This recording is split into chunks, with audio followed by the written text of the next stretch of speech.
ಎಲ್ರಿಗೂ ಸ್ವಾಗತ. ಈ ತಿಂಗಳ 5ರಿಂದ ಸೆಪ್ಟೆಂಬರ್ 3ರವರೆಗೆ ಇರುವ ಶ್ರಾವಣ ಮಾಸದಲ್ಲಿ ರವಿ, ಶುಕ್ರ ಮತ್ತು ಬುಧಗಳ ಸಂಕ್ರಮಣದಿಂದಾಗಿ ಕೆಲವು ರಾಶಿಗಳ ಜನರು ಊಹಿಸಲಾಗದ ಶುಭ ಫಲಿತಾಂಶಗಳನ್ನು ಅನುಭವಿಸಲಿದ್ದಾರೆ. ಮೇಷ, ವೃಷಭ, ಕರ್ಕಾಟಕ, ಸಿಂಹ, ತುಲಾ ಮತ್ತು ವೃಶ್ಚಿಕ ರಾಶಿಯವರಿಗೆ ಲಕ್ಷ್ಮೀ ಯೋಗ ಬರುವ ಸಾಧ್ಯತೆ ಇದೆ. ಲಾಟರಿಗಳು, ಷೇರುಗಳು, ಹಣಕಾಸಿನ ವಹಿವಾಟುಗಳು ಯಾವಾಗಲೂ ಮಳೆಯಾಗುತ್ತವೆ. ಹಣಕಾಸಿನ ವ್ಯವಹಾರಗಳು ಮತ್ತು ಗಳಿಕೆಯ ಪ್ರಯತ್ನಗಳಿಗೆ ಇದು ಅತ್ಯಂತ ಅನುಕೂಲಕರ ಸಮಯ. ಹಣಕಾಸಿನ ಸಮಸ್ಯೆಗಳು ಬಹಳವಾಗಿ ಕಡಿಮೆಯಾಗುವ ಸಾಧ್ಯತೆ ಇದೆ.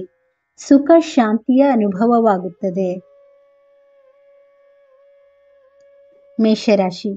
ಮೇಷರಾಶಿಯ 4 ಮತ್ತು 5ನೇ ಸ್ಥಾನಗಳಲ್ಲಿ ಶುಭ ಗ್ರಹಗಳ ಸಂಚಾರದಿಂದಾಗಿ ಇಡೀ ಶ್ರಾವಣ ಮಾಸವು ಚಿರಂತನ ಸೌಖ್ಯದ ಹಸಿರು ಕಮಾನಿನಂತಿರುತ್ತದೆ. ಆದಾಯವು ಅನೇಕ ಪಟ್ಟು ಬೆಳೆಯುತ್ತದೆ. ಗೃಹ ಸೌಕರ್ಯಗಳ ಸುಧಾರಣೆ, ರಿಪೇರಿ, ಬಟ್ಟೆ ಖರೀದಿ ಮಾಡಲಾಗುತ್ತದೆ. ವೃತ್ತಿ ಮತ್ತು ವ್ಯಾಪಾರದಲ್ಲಿ ಲಾಭವು ನಿರೀಕ್ಷೆಗಳನ್ನು ಮೀರುತ್ತದೆ. ಲಾಭದಾಯಕ ಸ್ನೇಹವು ರೂಪುಗೊಳ್ಳುತ್ತದೆ. ಸಂಸಾರದಲ್ಲಿ ನೆಮ್ಮದಿ ಇರುತ್ತದೆ. ವೃಷಭ ರಾಶಿ. ವೃಷಭ ರಾಶಿಯ 4ನೇ ಮನೆಯಲ್ಲಿ ಎಲ್ಲಾ ಶುಭ ಗ್ರಹಗಳು ಇರುವುದರಿಂದ ಈ ರಾಶಿಯವರಿಗೆ ಗ್ರಹ ಮತ್ತು ವಾಹನ ಯೋಗಗಳು ಬರುವ ಸಾಧ್ಯತೆ ಇದೆ. ಆಂತರಿಕ ಮತ್ತು ಬಾಹ್ಯ ಒತ್ತಡ ಕಡಿಮೆಯಾಗುತ್ತದೆ. ಹೊಂದಿಕೊಳ್ಳುವಿಕೆ ಹೆಚ್ಚಾಗುತ್ತದೆ ಮತ್ತು ಮಾನಸಿಕ ಪರಿಹಾರವನ್ನು ಅನುಭವಿಸಲಾಗುತ್ತದೆ. ಉದ್ಯೋಗದ ಸ್ಥಿತಿ ಹೆಚ್ಚಾಗುತ್ತದೆ. ಆದಾಯ ದಿನದಿಂದ ದಿನಕ್ಕೆ ಹೆಚ್ಚುತ್ತಿದೆ. ವೃತ್ತಿ ಮತ್ತು ವ್ಯವಹಾರಗಳಲ್ಲಿ ಅನಿರೀಕ್ಷಿತ ಪ್ರಗತಿ ಆಗುತ್ತದೆ. ನಿರುದ್ಯೋಗಿಗಳಿಗೆ ಹಲವು ಅವಕಾಶಗಳಿವೆ. ಆಸ್ತಿ ಒಟ್ಟಿಗೆ ಬರುವುದು ಮತ್ತು ಆಸ್ತಿಗಳನ್ನು ಖರೀದಿಸುವುದು. ದಾಂಪತ್ಯ ಜೀವನ ಸುಖಮಯವಾಗಿರುತ್ತದೆ. ಕರ್ಕಾಟಕ ರಾಶಿ. ಕರ್ಕಾಟಕ ರಾಶಿಯಲ್ಲಿ ಶುಭ ಗ್ರಹಗಳ ಸಂಚಾರ ಅಧಿಕವಾಗಿರುವುದರಿಂದ ಮತ್ತು ಹಣದ ಸ್ಥಾನದಲ್ಲಿ ಆದಾಯವು ಅನೇಕ ರೀತಿಯಲ್ಲಿ ಹೆಚ್ಚಾಗುತ್ತದೆ. ಕುಟುಂಬದಲ್ಲಿ ಶುಭ ಕಾರ್ಯಗಳು ನಡೆಯುತ್ತವೆ. ಶುಭ ಕಾರ್ಯಗಳಿಗೆ ಹೆಚ್ಚು ಖರ್ಚು ಮಾಡುವ ಸಾಧ್ಯತೆ ಇದೆ. ಪದದ ಮೌಲ್ಯ ಹೆಚ್ಚಾಗುತ್ತದೆ. ಉದ್ಯೋಗದಲ್ಲಿ ಉನ್ನತ ಸ್ಥಾನಗಳನ್ನು ತಲುಪುವುದು. ಸಂಸಾರ ಮತ್ತು ದಾಂಪತ್ಯ ಜೀವನ ಸುಖಮಯವಾಗಿ ಸಾಗಲಿದೆ. ನಿರುದ್ಯೋಗಿಗಳಿಗೆ ವಿದೇಶದಿಂದ ಕೊಡುಗೆಗಳು ಬರುವ ಸಾಧ್ಯತೆ ಇದೆ. ಆರೋಗ್ಯಕ್ಕೆ ಯಾವುದೇ ಹಾನಿ ಇರುವುದಿಲ್ಲ.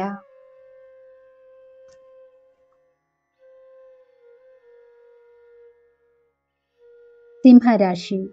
ಶ್ರಾವಣ ಮಾಸ ಪೂರ್ತಿ ಸಿಂಹರಾಶಿಯಲ್ಲಿ ಅಧಿಪತಿ ರವಿ, ಶುಕ್ರ ಮತ್ತು ಬುಧ ಸಂಕ್ರಮಣ ಮಾಡುವುದರಿಂದ ಈ ರಾಶಿಯ ಯಾವುದೇ ಕ್ಷೇತ್ರದಲ್ಲಿ ಬೆಳಕು ಚೆಲ್ಲುವ ಅವಕಾಶವಿರುತ್ತದೆ. ಹಠಾತ್ ಆರ್ಥಿಕ ಲಾಭದ ಅವಕಾಶವಿದೆ. ಮನಸ್ಸಿನ ಪ್ರಮುಖ ಆಸೆಗಳು ಈಡೇರುತ್ತವೆ. ಉದ್ಯೋಗದಲ್ಲಿ ಉತ್ತಮ ಬೆಳವಣಿಗೆ ಕಂಡುಬರಲಿದೆ. ವೃತ್ತಿ ಮತ್ತು ವ್ಯವಹಾರಗಳು ಹೊಸ ನೆಲೆ ಕಾಣುತ್ತದೆ.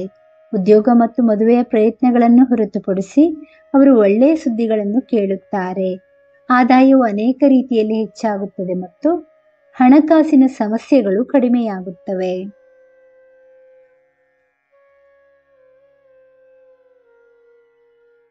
ತುಲಾರಾಶಿ. ತುಲಾರಾಶಿಯವರಿಗೆ ಲಾಭ ಸ್ಥಾನದಲ್ಲಿ ಶುಭ ಗ್ರಹಗಳು ಮತ್ತು ಲಾಭದಾಯಕ ಅಧಿಪತಿಗಳ ಸಂಚಾರದಿಂದ ರಾಜಯೋಗ ಉಂಟಾಗುತ್ತದೆ. ಯಾವುದೇ ಕ್ಷೇತ್ರದಲ್ಲಿ ಯಾರಾದರೂ ಅನಿರೀಕ್ಷಿತ ಪ್ರಗತಿ ಸಾಧಿಸುತ್ತಾರೆ.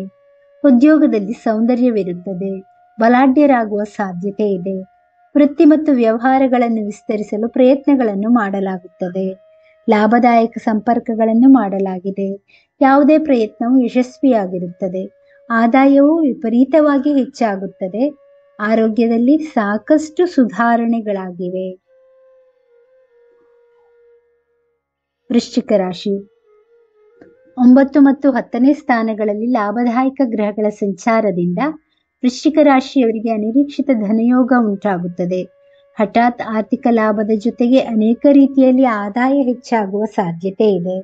ಪ್ರಮುಖ ಅಗತ್ಯಗಳನ್ನು ಪೂರೈಸುವುದರ ಜೊತೆಗೆ ಹಣಕಾಸಿನ ಸಮಸ್ಯೆಗಳನ್ನು ಹೆಚ್ಚಾಗಿ ಮುಕ್ತಗೊಳಿಸಲಾಗುತ್ತದೆ. ಉದ್ಯೋಗದಲ್ಲಿ ಸಂಬಳ ಮತ್ತು ಆದಾಯದಲ್ಲಿ ಉತ್ತಮ ಹೆಚ್ಚಳದ ಸೂಚನೆಗಳಿವೆ. ವೃತ್ತಿ ಮತ್ತು ವ್ಯಾಪಾರದಲ್ಲಿ ಲಾಭವು ನಿರೀಕ್ಷೆಗಳನ್ನು ಮೀರುತ್ತದೆ. ವಿದೇಶಿ ಹಣವನ್ನು ಅನುಭವಿಸುವ ಯೋಗವೂ ಇದೆ.